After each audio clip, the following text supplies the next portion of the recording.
Salam jemaat yang dikasihi Tuhan, jumpa lagi dengan saya di Apa Kata Firman Tuhan hari ini. Mari jemaat yang dikasihi Tuhan, kita buka Alkitab kita. Saya ingin mengajak Bapak Ibu Saudara-saudari sekalian untuk membaca dari Injil Matius pasal yang 11 ayatnya yang ke-28. Marilah kepadaku semua yang letih lesu dan berbeban berat, aku akan memberi kelegaan kepadamu. Bapak Ibu Saudara-saudari sekalian, pasti hafal dengan lagu dari KJ 453, Yesus Kawan yang Sejati, diciptakan oleh Joseph Medikov Scriven. Dari lirik lagu yang menggambarkan Yesus sebagai seorang kawan bagi Yosef, seorang kawan yang disaksikan oleh Yosef tidak pernah meninggalkannya. Saat dirinya harus kehilangan tunangan yang pertama, 1 hari sebelum pernikahan, lalu juga kehilangan kembali tunangannya yang kedua, sama menjelang hari pernikahan karena sakit.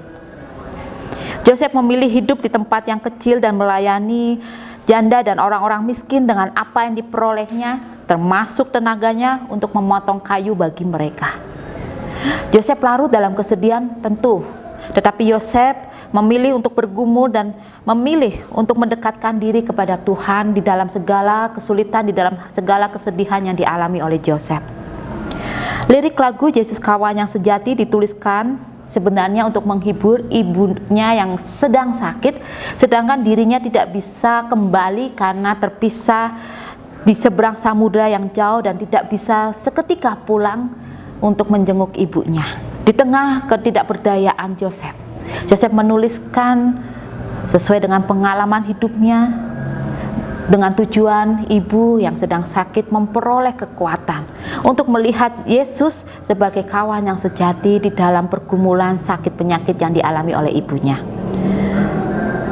Seorang tetangga yang merawat Yosef saat Yosef sakit tidak sengaja menemukan catatan tulisan yang berisi lirik lagu yang dikirimkan untuk ibunya tersebut. Tetangganya mengatakan, "Dari mana sumber kata-kata yang begitu indah tersebut?" Satu hal yang menarik yang membuat saya merenungkan, ya, sumbernya dari Tuhan dan saya yang mengerjakannya bersama-sama. Yosef menempatkan Yesus sebagai sahabat, menempatkan Tuhan Yesus sebagai sahabat karibnya di saat dia mengalami keterpurukan. Di titik terendah sekalipun, Yosef melihat Tuhan Yesus dan menghadirkan Tuhan Yesus untuk bersama-sama menikmati baik di dalam suka maupun di dalam duka. Jemaat yang dikasihi Tuhan, tidak ada manusia yang tidak memiliki pergumulan. Berat atau ringannya pergumulan tidak bisa ditentukan dengan mutlak. Artinya, pergumulan berat bisa dikatakan ringan saat kita tahu betul bahwa pergumulan tersebut bukanlah penghalang. Tetapi pergumulan ringan bisa menjadi berat saat kita fokus kepada pergumulan, kepada persoalan yang sedang kita hadapi. Dan kita tidak fokus melihat peluang-peluang yang Tuhan berikan untuk mengatasi pergumulan yang tengah kita hadapi.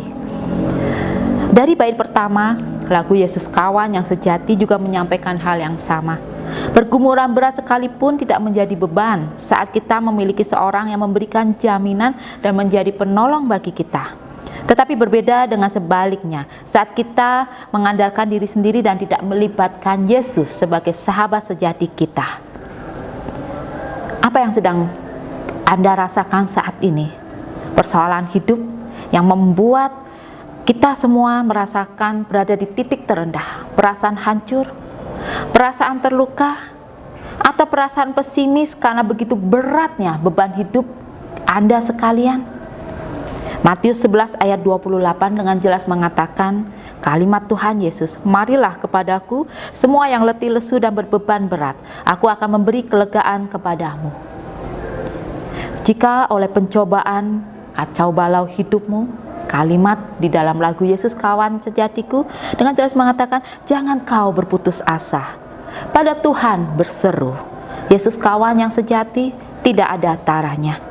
Ia tahu kelemahanmu, naikkan doa kepadanya. Biarlah Tuhan Yesus menjadi sahabat sejati kita, selama bergumul bersama dengan sahabat karib kita. Tuhan Yesus memberkati. Amin.